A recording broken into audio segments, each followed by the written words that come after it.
Hi friends, welcome to vijislifestyle. இன்னைக்கு இந்த வீடியோல மீன் மசாலா உதிராம நம்ம வீட்லயே ரொம்ப சுலபமா செய்யக்கூடிய டேஸ்டியான மீன் வறுவல் எப்படி பண்றதுன்னு நம்ம பார்க்க போறோம். சோ வாங்க வீடியோக்குள்ள போலாம்.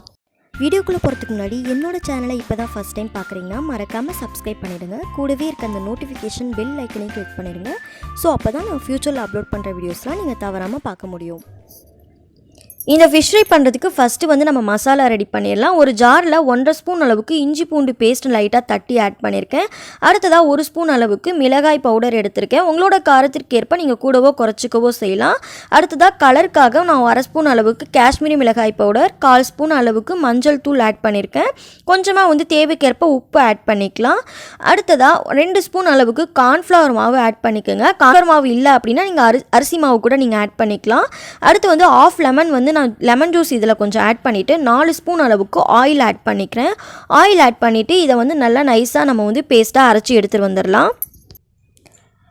மசாலா ரெடி ஆகிடுச்சு. இந்த அளவுக்கு நம்ம வந்து நைஸாக அரைச்சி எடுத்துக்கணும். தண்ணி எதுவுமே ஆட் பண்ணாமல் நீங்கள் அரைச்சி எடுத்துக்கோங்க. இப்போ வந்து ஒரு மிக்சிங் பவுலுக்கு நம்ம வந்து இந்த பேஸ்ட்டை வந்து நம்ம ட்ரான்ஸ்ஃபர் பண்ணிடலாம். ட்ரான்ஸ்ஃபர் பண்ணிவிட்டு ஒவ்வொரு மீனாக எடுத்து இதில் வந்து நம்ம வந்து அந்த மசாலாலாம் நல்லா அப்ளை பண்ணி நம்ம எடுத்து வச்சுக்க போகிறோம். இதில் வந்து நம்ம தண்ணி ஆட் பண்ணவே கூடாது. தண்ணி ஆட் பண்ணாமல் நம்ம வந்து ஃபைனாக அரைச்சாதான் நமக்கு வந்து அந்த மசாலாலாம் உதிராமல் எண்ணெயில் போட்டு பொரிக்கும் போது உதிராமல் வரும். ஸோ இதில் வந்து நம்ம வந்து ஆல்ரெடி வந்து லெமன் ஜூஸ் ஆட் பண்ணியிருக்கோம். அதுக்கப்புறம் வந்து பார்த்திங்கன்னா எண்ணெய் ஆட் பண்ணியிருக்கோம். எண்ணெய் எதுக்கு ஆட் பண்ணுறோம் அப்படின்னா அப்போ தான் வந்து அந்த மசாலாவெல்லாம் வந்து பார்த்திங்கன்னா பிரியாமல் நல்லா கெட்டியாக அதோட திக்னஸ் வந்து பார்த்திங்கன்னா ரொம்ப கெட்டியாக கிடைக்கும். ஸோ இப்போ எல்லா மீன் துண்டுகளிலும் இந்த மாதிரி வந்து நம்ம அப்ளை பண்ணி நம்ம எடுத்து வச்சுக்கலாம்.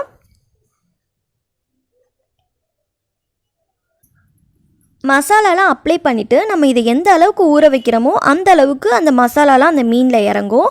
ஸோ இப்போ எல்லா மீன்லேயும் நான் அந்த மாதிரி மசாலா நல்லா அப்ளை பண்ணிவிட்டு ஒரு பிளேட்க்கு நான் எடுத்து வச்சுருக்கேன்.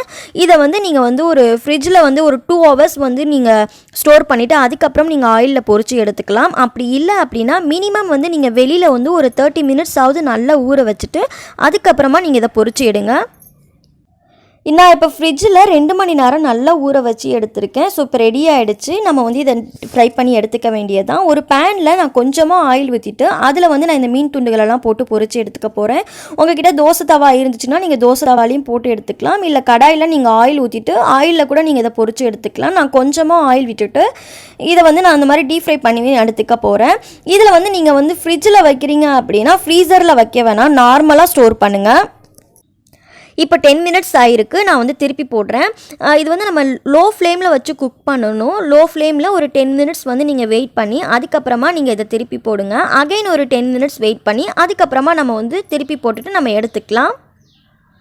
இப்போ 10 minutes ஆயாச்சு. இப்போ வந்து நம்ம வந்து இதை ஒரு பிளேட்க்கு நம்ம ட்ரான்ஸ்ஃபர் பண்ணிடலாம். அவ்வளோதான், ரொம்ப சிம்பிளாக வந்து நம்ம ரெடி பண்ணிடலாம். இது வந்து நமக்கு இந்த மாதிரி பண்ணோம் அப்படின்னா அந்த மசாலாலாம் உதிராமல் நமக்கு இந்த மீன் வறுவல் வந்து ரொம்ப பர்ஃபெக்டாகவே கிடைக்கும். ஸோ இதை வந்து ஒரு பிளேட்க்கு நம்ம ட்ரான்ஸ்ஃபர் பண்ணிடலாம். அவ்வளோதான், டேஸ்டியான ஃபிஷ் ஃப்ரை ரெடி ஆகிடுச்சு. நீங்களும் வீட்டில் ட்ரை பண்ணி பார்த்துட்டு உங்களோட ஃபீட்பேக் என் கூட ஷேர் பண்ணிக்கோங்க. இந்த வீடியோ உங்களுக்கு பிடிச்சிருந்ததுன்னா லைக் பண்ணுங்கள், ஷேர் பண்ணுங்கள், மறக்காமல் என்னோட சேனலை சப்ஸ்கிரைப் பண்ணிவிடுங்க. தேங்க்ஸ் ஃபார் வாட்சிங். தேங்க்யூ.